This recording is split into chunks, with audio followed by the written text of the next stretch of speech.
Hello all, நான் ஹரிஷ்குமார். இன்னைக்கு நம்ம எதை பற்றி பார்க்க போகிறோம்னு பார்த்தீங்கன்னா, ஆக்சுவலாக இந்த ஸ்டோரி நீங்கள் கேட்டு முடிக்கும் போது இனிமேல் அந்த நாளையே நம்ம கொண்டாடவே மாட்டோம். ஏன்னா ஒருத்தரை ரொம்ப சித்திரவதை பண்ணி கொடுமைப்படுத்தி அவரை கொன்று அந்த நாளை தான் இன்னைக்கு நம்ம ரொம்ப பெரிய லெவலில் நம்ம செலிப்ரேட் பண்ணிட்டு இருக்கோம். நீங்கள் ஃபாரின் கண்ட்ரிலெலாம் பார்த்தீங்கன்னா ரொம்ப பெரிய செலிப்ரேஷனாக இருக்கும். எந்த டேன்னு தானே கேட்குறீங்க? ஒன்றும் இல்லைங்க, நான் வேலண்டைன்ஸ் டே பற்றி தான் சொல்கிறேன். நம்ம நிறைய பேர் வேலண்டைன்ஸ் டே கொண்டாடுறோம். நானும் ஒரு தடவையும் பார்ப்பேன். இப்போ தீபாவளி நம்ம கொண்டாடுறோம்னு பார்த்தீங்கன்னா அதுக்கு ஒரு பின்னாடி ஒரு ஹிஸ்டரி இருக்கு, ஒரு வரலாறு இருக்கு. இதுக்காக தான் நம்ம இது ஒரு ஃபங்க்ஷன் நம்ம கொண்டாடுறோம் அப்படின்னு சொல்லிட்டு அசுரனை வதம் பண்ணதுனால தான் நம்ம அந்த தீபாவளின்ற ஒரு நாளை கொண்டாடுறோம். அதுக்கப்புறம் பார்த்தீங்கன்னா ஒரு நாளுக்கும் ஒன்று இருக்கு. சுதந்திர தினம் எதுக்கு கொண்டாடுறோம், அதுக்கப்புறம் பார்த்தீங்கன்னா ஒன்றுத்துக்கும் குடியரசு தினம் எதுக்கு நம்ம கொண்டாடுறோம். அப்புறம் எதுக்கெல்லாம் இதெல்லாம் எதுக்கு நம்ம கொண்டாடுறோம்னு பார்த்தீங்கன்னா அந்தந்த நாளில் ஏதாவது ஒரு பெரிய சம்பவம் நடந்திருக்கும். அந்த சம்பவத்தை பேஸ் பண்ணி தான் நம்ம எல்லாத்தையுமே அவங்கள மறந்துடக்கூடாது. இது நாட்டுக்காக உயிரை விட்டாங்க, இல்லை இந்த ஒரு விஷயத்துக்காக உயிரை விட்டாங்க, இவ்வளவு பெரிய போராட்டத்துக்காக உயிரை விட்டாங்க, அதனாலதான் நம்ம நிறைய பேர் இறந்தனாலதான் நம்ம இன்னைக்கு ஒரு பெரிய ஃபங்க்ஷனா கொண்டாடிட்டு இருக்கோம்.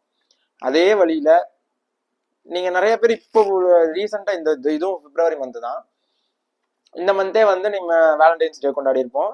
நானும் யோசிச்சேன், எதுக்கு வேலண்டைன்ஸ் டே கொண்டாடுறோம்? வேலண்டைன்ஸ் டேனா என்னது?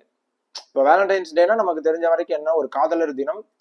லவ் பண்றவங்க, லவ் ப்ரப்போஸ் பண்றவங்க எல்லாருமே பாத்தீங்கன்னா அந்த நாள்ல தான் இது பண்ணுவாங்க. நானே கூட இந்த பிப்ரவரி 14 பார்த்தேன். ஏன்னா ஒருத்தர் ப்ரப்போஸ் பண்றது, ரிஜெக்ட் பண்றது, அந்த மாதிரி ஒரு ப்ராப்ளம்ஸ்லாம் நிறைய பார்த்தேன். அது கொஞ்சம் இதுவா இருந்தது. இந்த மாதிரி நம்ம ஏன் வேலண்டைன்ஸ் டே கொண்டாடுறோம்னு சொல்லிட்டு எனக்கு ரொம்ப ஒரு கியூரியாசிட்டி. எதுக்குன்னு, அதுவும் பிப்ரவரி 14 அந்த 14ன்றதை எதுக்கு அந்த மென்ஷன் பண்ணி அன்னைக்கு கொண்டாடுறோம் அப்படின்றத எனக்கு ரொம்ப நாளா தெரிஞ்சுக்கணும்னு ரொம்ப ஆசை. அப்புறம் தான் நான் யோசிச்சேன், சரி ஓகே, இப்போ இதுக்கு முன்னாடி ஏதோ ஒரு ஒரு வரலாறு இருக்கும். ஒரு ஹிஸ்டரி இல்லாம ஒரு நாளை நம்ம ரொம்ப பெருசா செலிப்ரேட் பண்ண முடியாது.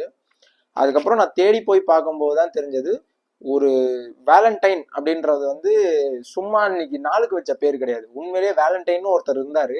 அவர் ஒரு பிரீஸ்ட், ஒரு ஃபாதர் அந்த மாதிரி வச்சுக்கோங்களேன், ஒரு பிரீஸ்ட். அவர் என்ன இருக்குன்னு பாத்தீங்கன்னா, அவர் இறந்த நாள், அவரோட கொடூரமா கொன்ன நாளை தான் நம்ம இப்போ வேலண்டைன்ஸ் டேவா கொண்டாடிட்டு இருக்கோம். நிறைய ஹஸ்பண்ட் அண்ட் ஒய்ஃபா சேர்றதே அன்னைக்கு ஒரு நாள்ல தான் நிறைய பேர். அது நிறைய பேருக்கு தெரியாமையே இருக்கு. இந்த வீடியோல பார்த்து தெரிஞ்சுக்கோங்க, ஸ்கிப் பண்ணாதீங்க. இந்த வீடியோ ரொம்ப ஸ்பெஷலா இருக்கும். உண்மையிலேயே எனக்கு ரொம்ப பிடிச்சிருந்தது. இது என்ன நடந்ததுன்றதை நான் சொல்ல வரேன். பாத்தீங்கன்னா நம்ம இப்ப டாபிக் உள்ள போலாம். என்ன நடந்ததுன்றதை ஹிஸ்டரி உள்ள டிராவல் பண்ணி போலாம். இப்ப நீங்க டிராவல் பண்ணி போறோன்றது போன வருஷமோ இல்ல போன ஜென்ரேஷனோ கிடையாது. கிட்டத்தட்ட பல ஆயிரம் வருஷங்கள், பல கோடி வருஷங்கள், பல லட்சம் கோடி வருஷங்கள் அப்படிதான் சொல்லணும். 3ஆம் நூற்றாண்டுக்கு நம்ம டிராவல் பண்ணி போறோம். எல்லாரும் ரெடியா இருங்க, டிராவல் பண்ணி போலாம்.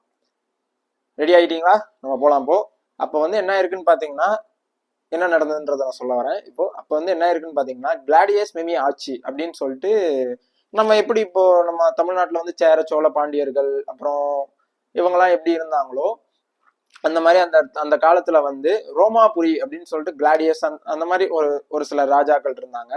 ரோமாபுரி அப்படின்ற ஒரு நாடு இருந்திருக்கு. நீங்க இப்ப கேள்விப்பட்டிருக்கீங்க, குமரிகண்டம் அந்த மாதிரி எல்லாம் இருந்திருக்குல்ல. அந்த காலத்துல ரோமாபுரி அப்படின்னு சொல்லிட்டு ஒரு நாட்டுக்கு பேர் வச்சிருக்காங்க. அந்த நாட்டுல கிளாடியஸ் அப்படின்னு சொல்லிட்டு ஒரு ராஜா இருந்திருக்காரு. ஏன்னா மிமி ஆட்சி காலத்துலன்றதப்போ அந்த ராஜாவோட பேர் தான் கிளாடியஸ்னு மென்ஷன் பண்றாங்க. அப்ப அவர் என்ன பண்ணிருக்காருன்னு பாத்தீங்கன்னா, அந்த நாட்டுல ஒரு உத்தரவு போடுறாரு. இந்த மாதிரி யாருமே கல்யாணம் பண்ணிக்க கூடாது, யாருமே லவ் பண்ணக்கூடாது, யாருமே ஹஸ்பண்ட் அண்ட் ஒய்ஃபா இந்த ஊர்ல, நான் இருக்கிற நாட்டுல யாருமே வாழக்கூடாது, எல்லாருமே தனித்தனியா தான் இருக்கணும்னு சொல்லிட்டு ஒரு பெரிய ஒரு அபாயகரமான ஒரு ரூல்ஸை போடுறாரு. அந்த ரூல்ஸுக்கு மக்கள் யாரும் ஏத்துக்கல. ஏன்னா அதுக்கு முன்னாடியே நிறைய பேர் மேரேஜ் ஆனவங்க இருக்காங்க, என்கேஜ்மெண்ட் ஆனவங்க இருக்காங்க, லவ் பண்ணிட்டு இருக்கிறவங்க இருக்காங்க.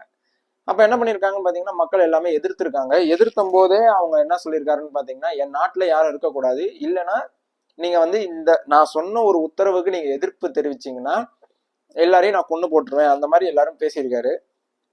மக்கள் பயந்துட்டு என்ன பண்ணிருக்காங்கன்னு பாத்தீங்கன்னா, சரி ஓகே ஓகே ராஜா, நாங்க யாரையும் லவ் பண்ணல, நாங்க பண்ணி என் வேலையை பார்த்துக்கிறோம் அப்படின்ற மாதிரி இருந்திருக்காங்க.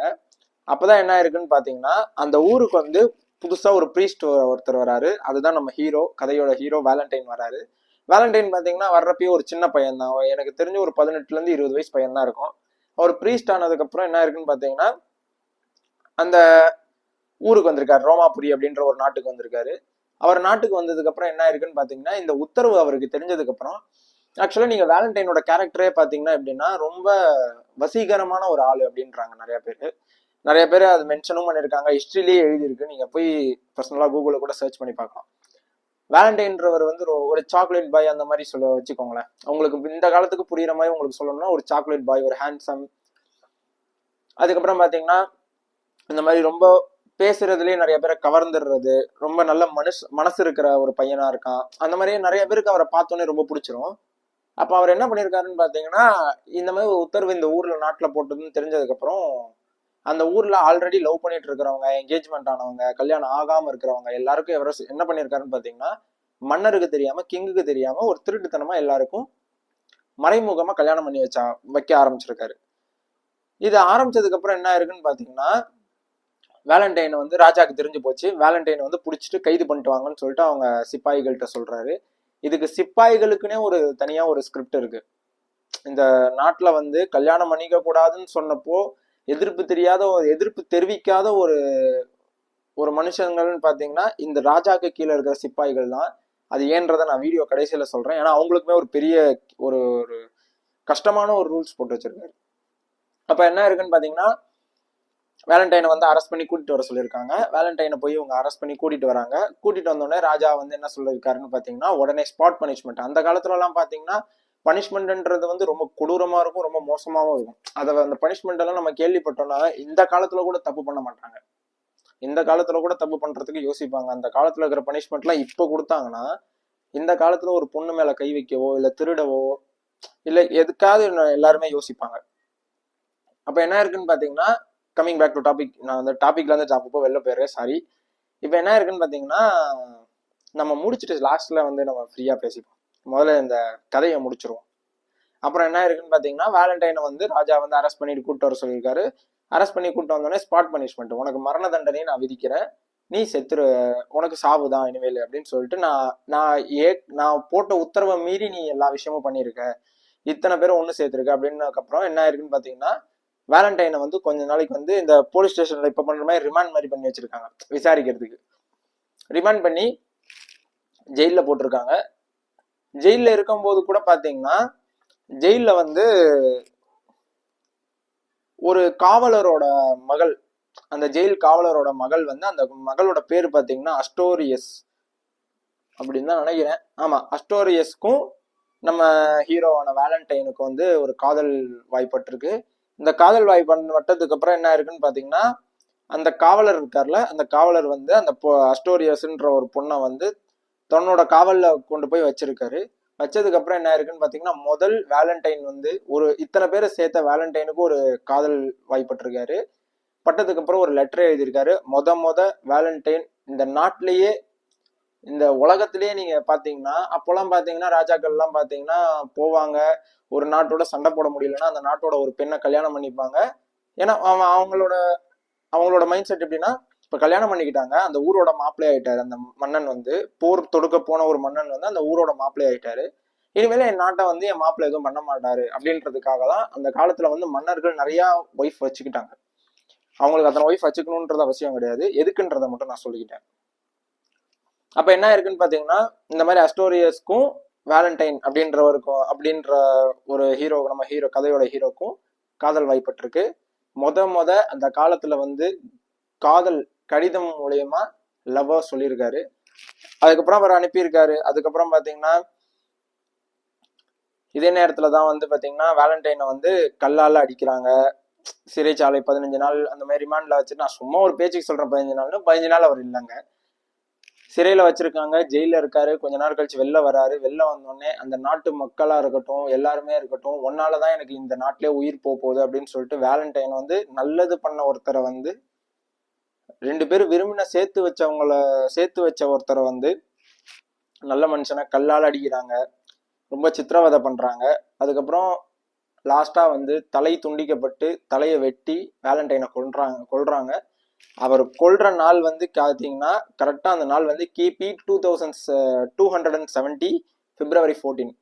தமிழ்ல சொல்லணும்னா கிபி 270வது நூற்றாண்டு.